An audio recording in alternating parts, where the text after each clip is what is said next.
Hey guys, it's Thomas and Dan, and welcome back to the Mitch and Murray podcast. This is episode 3, and we're going to be talking about real estate investing. A real estate investment can mean a few different things depending on your goals, your budget, your risk tolerance, basically what's your appetite to do a deal. We're basically going to be talking about investments that we do on a day-to-day basis, whether it's rental properties, flipping houses, assignments, buying and holding. We're going to be talking about those topics because that's what we do. One thing that we agree on a lot for a young person getting into the real world and thinking about buying a home is don't buy a home, buy an investment property. And the number one thing you should do is buy a duplex. Dan, why do we think that? Well, there's a bunch of different paths to go on. Like some people would never even want to be an investor. So, maybe that's not even in your sphere of thinking. The thought of being a landlord, the thought of being an investor, it just doesn't even enter their world. Maybe their background, their family's background, they never would do something like that. It seems like it's like a trend or in style to be like a real estate investor, but it's real. We like the idea. What we really promote is investing, period. Just Correct. Investing your money so that in your future, hopefully you're getting a return on that investment. And if you can grow your investments, if you can acquire assets, that like having a good asset, that's what we long term. That's what that's what I want for us. That's what I want for my daughters. Can you have a good asset that produces revenue? The cash flow. Produces cash flow. And the reason why we like this idea of buying a duplex is because you can actually take advantage of all of the features or characteristics of being a first-time home buyer. Exactly. You might be able to you might get eligible for low interest rates, low down payment, grant money. Which that grant money, I just talked to Paul yesterday. I think somebody, he just did that for my client Jackie. I think she got $12,500. It's forgiven over, and she had a good job, good credit, and she had assets. She had like $50,000 saved. So he still was able to get her this grant money. So if you think about that, that's the main reason, is that you can become an investor, acquire an asset as a primary homeowner, as this being your primary residence, and use all those advantages. And it may make it a little easier to step into that world of investing. We know people have done it. One of the agents in our office did it when he was a lot younger, and it worked out very good for him. So it's an easier, softer way to get into that world. Maybe not the best return, always. Maybe not the best use of, it may not turn into the greatest investment, but it still is an investment, and it's an introduction into that world. That's what we're thinking. But basically, a young person, they'll qualify for FHA. You'll get probably a low interest rate. Or conventional 3% down. Or that. Yeah. You don't need a lot of money to get started. Yeah. You can live in one of the units and rent it out. Or you can rent both of them out and live at home with your parents, which a lot of young kids are doing. And now, just so we know this, if you're doing that, it's a little bit of a different world, because now you're buying the property as an investor instead of a homeowner, and the bank would require you. So you would either have to lie, which we don't want you to do. We don't think it's a good idea to lie and get an FHA loan, say that you're going to live in the property, and then you don't. But if you're able to put 20 now, but isn't it?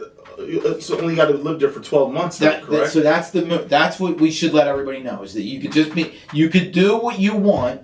Let's say your goal is to be an investor and rent both units out of the duplex, but you want to take advantage of the low down payment and the low interest rate and maybe the grant money.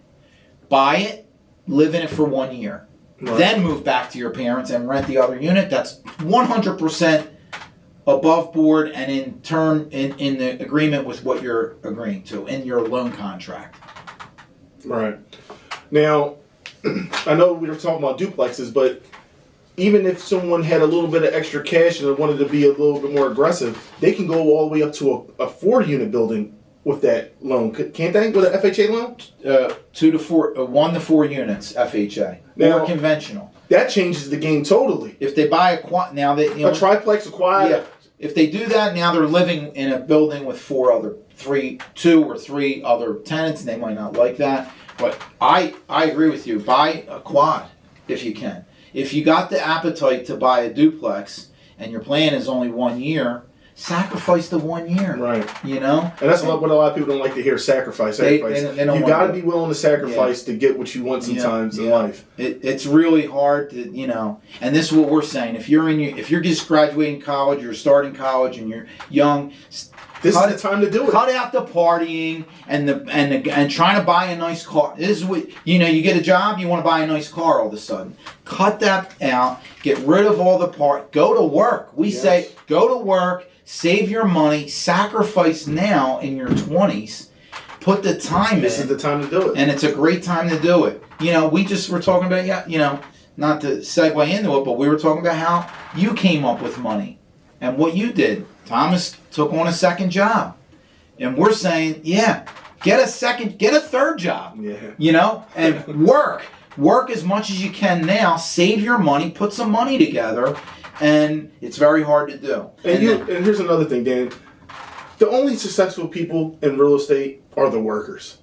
Okay? If you don't want to work, this is not the business for you. Unless somebody hands you like $10 million and you're just passively investing it, which is very rare and unlikely. So you got to go to work, and you got to be managing your money, to be able to make moves like this. Yep. All right. Now when we got into that, one of the aspects that we do sometimes is an assignment, and you hear this a lot of times with wholesalers. Dan, can you tell the people what's an assignment and how do we normally use it for a deal when we don't have all the money, but instead of doing a job, let's make a couple of dollars, get rid of this asset, and move on to the next job? It's tricky. It's probably not for,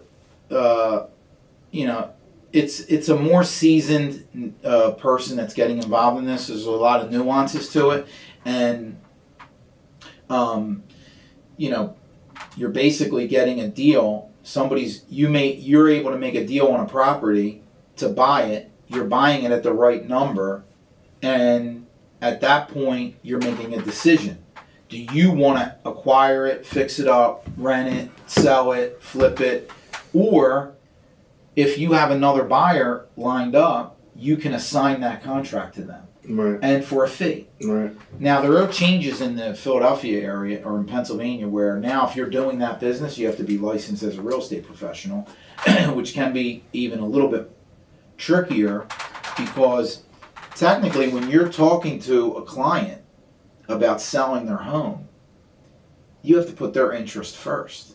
Of course. And this is where this gets tricky because if you're saying, I'll buy it for this number now, and then you turn around and sell it to someone else shortly after that for a higher number, were you really thinking about their name? So it's very tricky. Flags, yeah, and I don't really like, the only time we do it is when somebody brought the deal to us. Yep. And it's not like and we always say, and you say it all, I hear you say it all the time. You say this, we do this. We can list the property right now for $250. Put it on the market, or Dan and I can buy it from you for $210, and we'll make settlement less than 30 days and pay cash and waive all the inspections. Now, at least you were straight with them. You told them, yeah, I would list this for $250. That's what we're saying. We'll buy it for less because we can't buy it for the market value. Otherwise, there's no room. And we're able to get this a lot of deals like this because most of the time the deals that a really good investor gets is a seller that's worn out, that just needs to sell it quickly. Just a little backdrop on assignments. Our very first deal that we ever did together was an assignment. Yeah. It was on Shelton Avenue. Yeah. And instead of doing that job, we actually bought our very first flip property, 105 East Duval Street. And turned out to be an amazing project. I wish we still had it, but we were able to use that money from selling it, and it catapulted us into a different, atmosphere with doing deals. But we did that one. The only assignment that I wish we would have held on to, but we needed the cash anyway, was Gaskill Street, because it's on an old block in Philadelphia.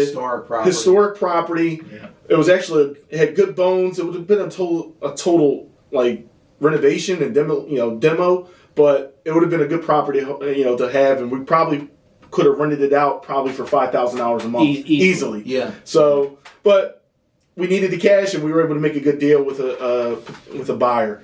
So we talked a little bit about the assignments.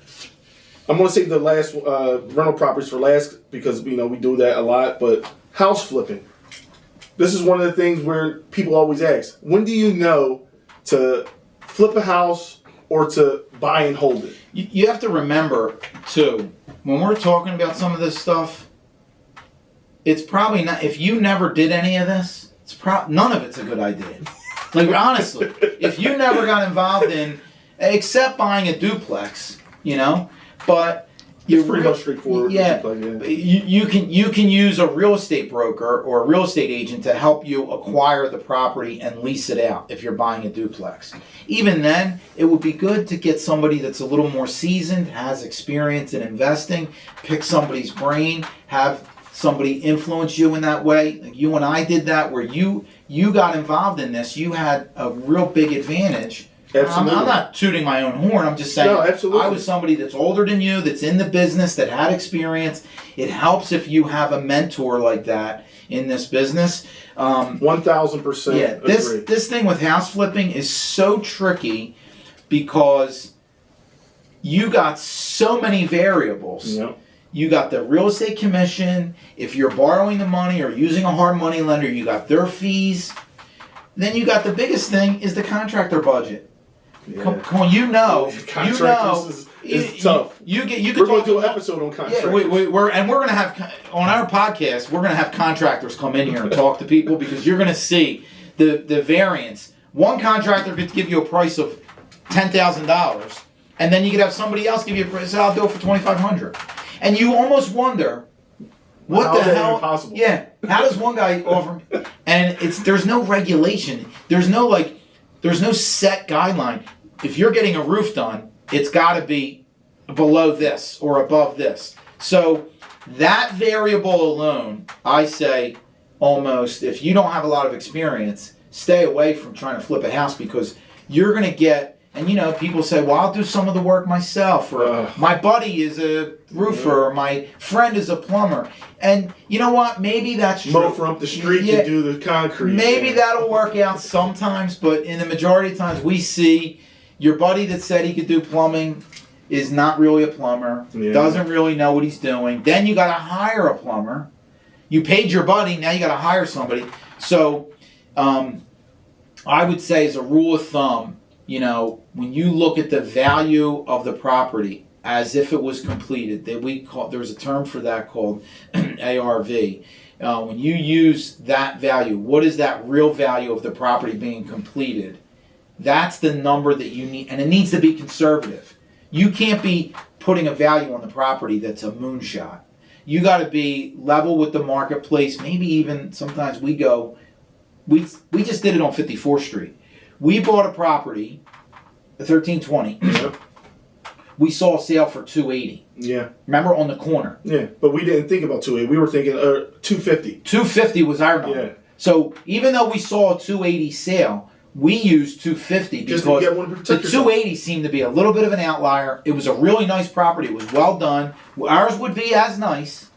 But you can't count on it. We don't want. We saw more sales in the 250 range than 280. So it's a little bit tricky. But once you have that value, a conservative value, then you take your numbers away from there. Your cost of carrying cost, your cost for the money if you're borrowing the money, right. Your cost for the renovations. You got to be miscellaneous. You got to have some miscellaneous costs in there, and you got to be. You can't just be. Our costs. Sometimes we'll be driving. And we know the cost. You want to know why we know the cost? Because we just did it 100 times. So when you have a roofer go out to a job and do a roof on a row home, and you know what he's charging you, well, that's reliable. You have a guy that you trust. But if you never did a roof job before, or you never did a plumbing job, or HVAC, or concrete work. But that just shows you too, Dan, the importance of experience. When somebody comes to us and say, "Hey, listen, the number's this." Wait a second, this is not the number. Yeah. We know that's the wrong number. We got to go find another guy. Or you got to become more reasonable with your number. Yes. And then you see sometimes people will be like, "All right, let me get back to you." Yeah.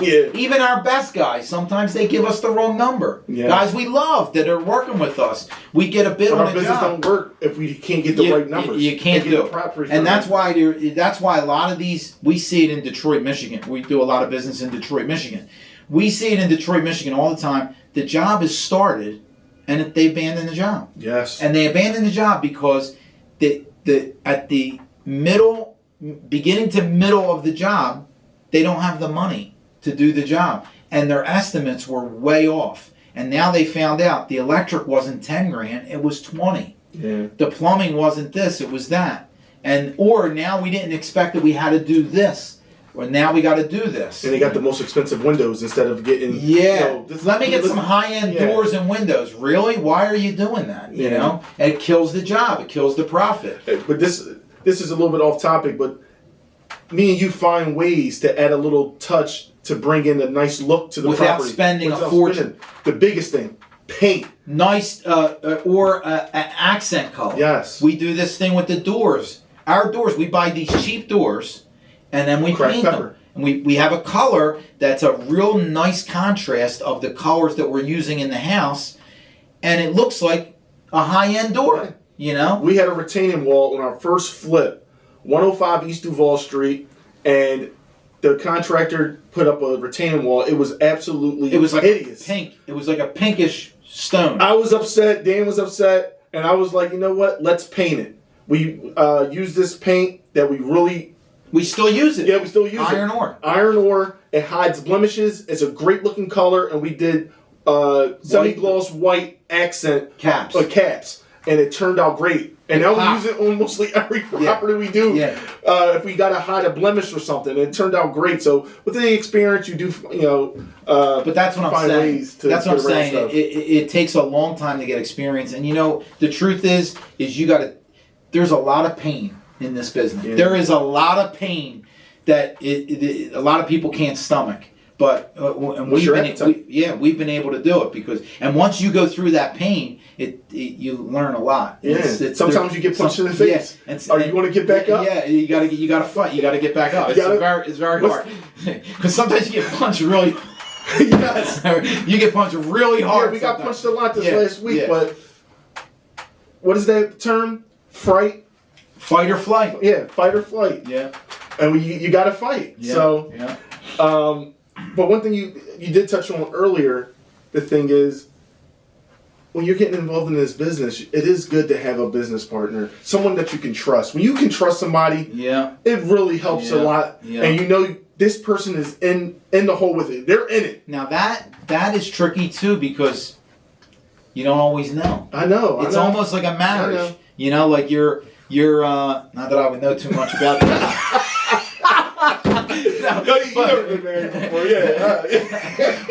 But it is really a huge benefit if you have the right partner. Yeah. And you almost have to judge the mindset.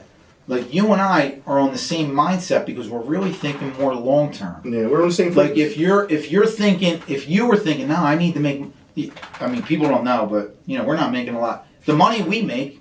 We're reinvesting it every dime. So we're not really, and we're not buying flashy cars. Look at us. We don't have a lot of high-end jewelry. We're not, flying all. Even though this year we did fly all over the world a little bit, but it was 5 years. We've been doing it. We've been 5 years. I went on my first vacation in the last 5 years.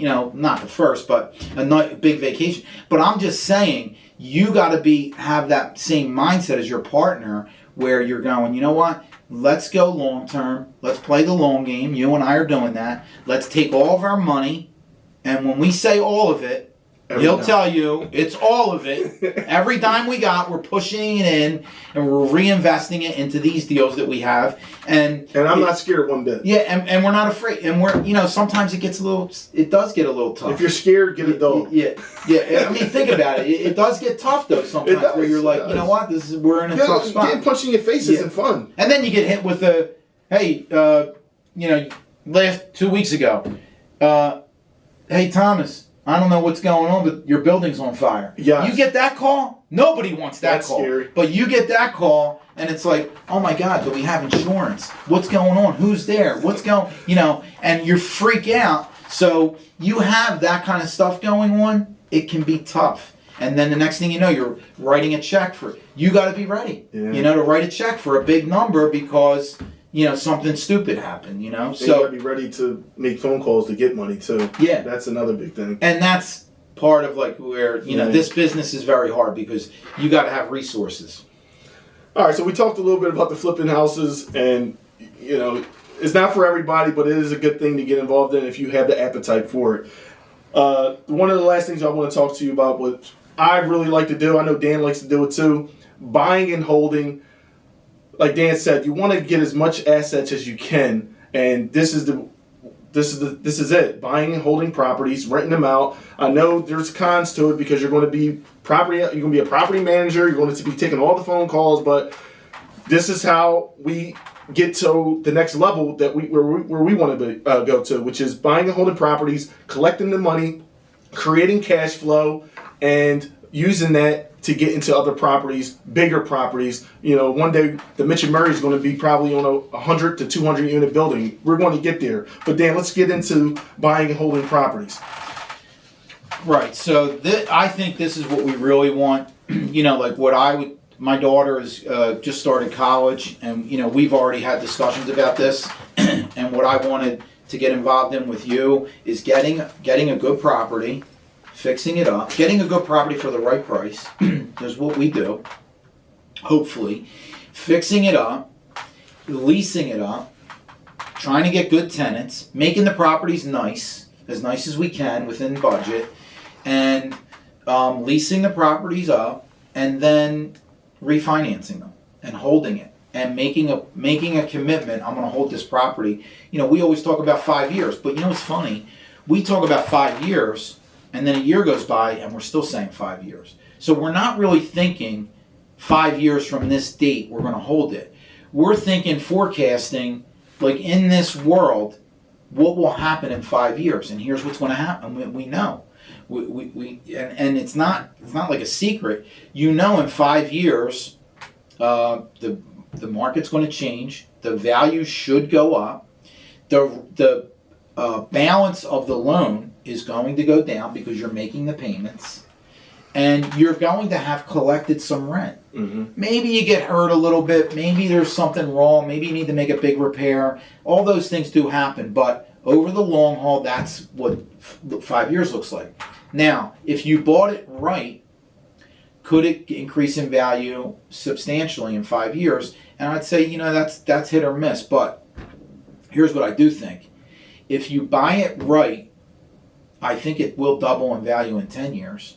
And that's what we're really thinking, is that 10 years from now, there'll be a lot of equity in the property. Mm-hmm. You'll have collected a lot of money. Hopefully, if you did the job right, it doesn't need substantial big repairs because all the mechanicals are taken care of. And you got a good asset. And you also got to think about, and we talk about this all the time, where is it? The location is very important. Are you in a location where you can start to see a big increase in value in the near future? And that is where, in Detroit especially, we're in a neighborhood where we anticipate that those values are going to really go up in the next triple in the next 5 years. We hope that 10 years from now, some of those properties we bought are triple in value. And actually, a couple of them is definitely going to happen. I mean, we bought a property, value-wise, we bought a property for $64,000, and it's an outlier, but we bought a property for $64,000 and sold it. We didn't hold it, we sold it for $350. Mm-hmm. So what did that do for us with 616 and 512? And then we got into we got into two other properties that are in the same location. That now you have a reliable comp that determines what the values of those other properties are, and these are better. And these two properties, maybe better, but also similar. Similar location, similar size, duplexes, both 3 bedrooms.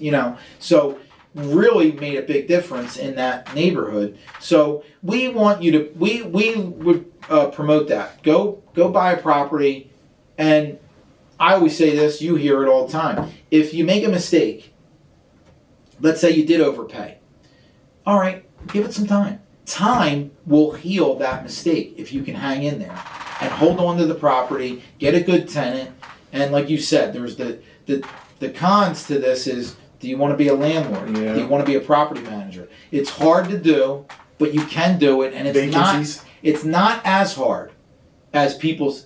People have a bad experience, and then they say, how many bad experiences have we had? Yeah, but we also had a lot of good experience. Absolutely. And over the long run, this is investing. Yes. So there is risk, but there is a big reward. And we're seeing the rewards now that way outweigh the what the risks are, because we're seeing the benefit and now, of what we're doing. Some of the refinancing that we're doing, some of the values that we have, some of the we have a couple properties where tenants have been there for 4 years straight. Yeah. And they're in good condition, and they're good tenants, and they're paying top level rent. Right. Think about that. Yeah. You don't get any phone calls on those properties. Yeah, the good tenants. Rare, yeah. So. Well, the reason why I like talking about buying and holding, because Dan's been in the business for 30 years, and he knows certain nuances, and this is one of them. Dan is from Mayfair. He never thought in his wildest dreams that a row home in Mayfair. He's from 5300 Charles? Yeah, that's really Frankfurt, yeah. Okay, but... Yeah, in the Frankfurt section, you never thought that a row home was going to sell for $350,000 in Mayfair. There was a time where I never thought it would sell for $100,000. Yeah, think about that. In the late 90s or early 2000s, when somebody said, there's a home in Mayfair, it's $104,000. We were like, what?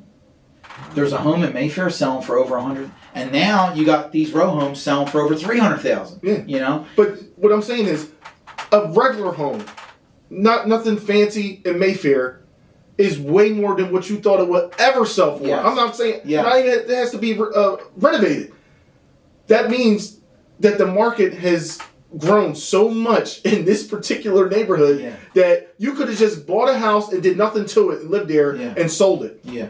For a lot more money than what it was, that you bought it for. And that's one of the things that people say is that combat us saying don't buy an investment property. They say, well, I live here and then it'll go up in value and I'll sell it and I'll make money that way, which is a little bit of a fallacy. But they didn't pull the money out to do anything with it. Yeah, but if you buy it as an investment property, you get all the advantages of being an investor, of having an investment. There's tax advantages to it. And then you can still sell it in the future and make money, Right. So now that we got that out of the way, I did want to go over some terms that a lot of people hear and they probably don't know about. One is cash flow. The other is cap rate and ROI. Dan, cash flow. Why is cash flow important when you're trying to see if a deal is going to work out for you in the future? It's the most important thing. It really is, because if it's a loser, it's going to be costing you money every month, which is the opposite of what we're talking about. You don't want a liability. A liability is pulling money out of your pocket. If you have an asset, that asset is paying you money every month, and the way our assets in real estate pay us is through cash flow. So at the end of the day, when you pay all the bills, and we got multiple projects, multiple partnerships, we just finished up Alger Street for the month of August, and our partners made money. Yep. And we got hurt in August. We had a bunch of unexpected expenses, but our property still, even with those unexpected expenses, they still got a positive cash flow each month. That is what you want. It's a reliable source of revenue. And in that property, this is why we say duplex, but why you and I now really want to get more into bigger deals, bigger projects, because that building is 6 units. So if there was a vacancy or somebody missed their rent, and in August we had 2 unexpected expenses, and we had 2 people didn't pay their full rent, but we have 6 units there. Yeah, it protects you a little bit. It really, and you still have some cash flow. Yeah. So those guys, our partners on that deal, including us. Now we're the biggest shareholder in that project, so we get the most cash flow. But even with those expenses, we still got positive. I don't know what the number was, but it doesn't matter. Cash flow is the most important thing. And if you're looking at a project, and at the end of the math that you're doing, it's tight. If you're doing a project where you're hoping you make $150 in a month, that's a loser, because you could have to put a new sewer line in that could eat you up. It could eat the next 3 years of your potential profit. Yeah. You follow me? So you want to look at a project where there's some meat at the end of the day, at the end of the month, when you're looking at the cash flow. And what is it typically? I don't know, but it all depends on what the deal is. Yeah, and how much money you're spending. But don't you also agree cash flow allows you to be able to grow into your next deal? Because if you're only making $150 a month, what are you going to do? What are you going to do with it? Yeah. So and you're exposed. Yeah. There's too much risk. Yes. Yeah, but if there's $500 or $1,000 a month, now let's say there was a deal where you were making $1,000 a month. Some of our deals we do. We're making $1,000. You know what that means? That means we can afford to borrow money on another project where the monthly payment is around $1,000. So think about that. If we have a project where we're making $1,000 a month on it, doesn't seem like a lot of money. We're not becoming millionaires on that deal. But it puts you into another deal. But it could put us into another deal where now we can. And Thomas and I aren't taking the money right now. We're investing. We're in growth mode. We're taking all of our capital, all of our resources, and reinvesting it. So we will take that $1,000, get ourselves into another deal where the monthly payment is $1,000 or less, and now we're in another deal. And there's cash flow from that deal. So you really want to have positive cash flow, because it's the golden. You look at all these guys online, the real estate people, the real estate gurus that are talking online. They're just going to tell you too, cash flow is the most important thing. Yeah. So the cash flow leads into what? The cap rate. Now the cap rate is what you're really. It's called a capitalization rate. What is your money really worth? If you look, we always look at it. We eliminate the financing. We say, here's how much money the whole deal is going to cost. Total. What is that? And we include everything. Acquisition price, closing cost, renovations, carrying costs. At the end of the job, when everything is done, how much money did we spend? And if we spent, let's say we spent $200, perfect example is Englewood. We spent almost $250,000 on Englewood. And we got a tenant paying $1,800 and a tenant paying $1,600, I think. Yeah, $1,600. Yeah. So we're getting $3,400.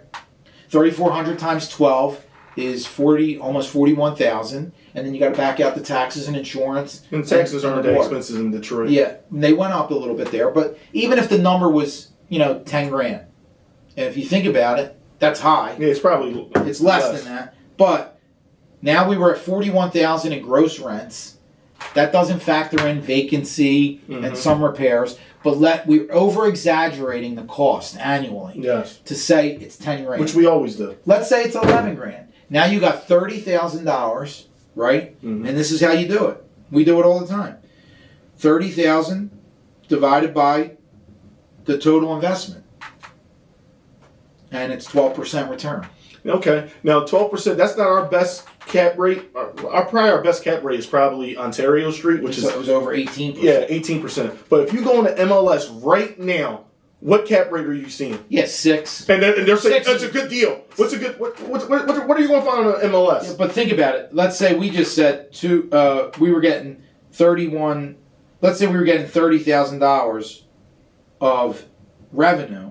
If we use that model, and let's say we were getting a 6.5% cap rate, that values the property of over almost $500,000. Because what you do is you take that cap rate and you divide it by the income, the opposite of what we just did. So the value of these property, if you're doing a deal and you're only getting a 6% return, right? You almost can put that money in like a fixed rate, the bond market, or a fixed rate return from a financial advisor. Like it's not good enough. The only time we'll do 6% if we're talking millions of dollars. Multi-million-dollar deal. The numbers. And if the asset, yeah. Let's say it's a brand new build. Right. You ain't got to worry about anything. And you got 15 to 20 years of life of the roof, of the mechanicals, of the windows, of the flooring, of all that. Okay, maybe. But even then, we'll be like, okay, well, let's find something around there that's messed up. That we can spend our own money and renovate and get the number up closer to 10%, which, you never know. And there's the time value of money, because if you are doing what we do, Englewood took us 9 months. It was a big job. I mean, when we went into that project, there was a hole in the roof. It was raining inside the home.